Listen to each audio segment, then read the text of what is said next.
Duyduk ki Torino'da rüzgar sert esermiş, ama Ali Sami Yen'de aslan başka kükrermiş. Beşlik film hala vizyonda, unutmadık o sahneyi. Şimdi İtalya yolları, yazıyoruz yeni hikayeyi.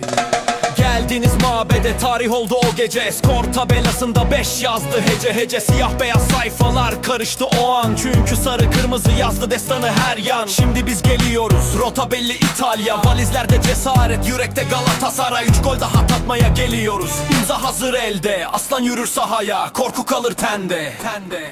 Biz aslanız, lakabımız Avrupa Fatihi. Kupalar konuşur, susturur şahidi. Saha bizim evimiz, tarih bizim dilimiz. Rakip kim olursa olsun fark etmez her biri. Biz aslanız, geceleri yazdık efsane. O formada arma, kalpte bir tane. Saygı bizden herkese, kavga değil mesele. Ama sahada yazılır gerçekler net şekilde.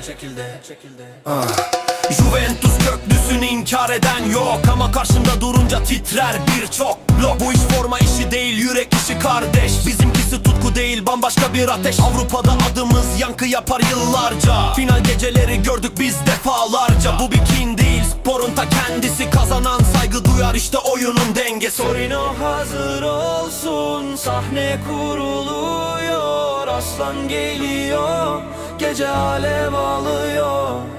3 gol yazdık deftere, sözümüz net.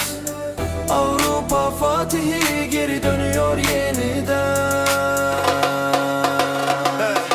5 yıldız parlar gökte, adımız yazılı tarihte. Kupalar durur vitrinde, söz değil icraat bizde. Ali Sami Yen'den çıktık, Avrupa yollarını yaktık. Torino duy sesimizi, aslan gel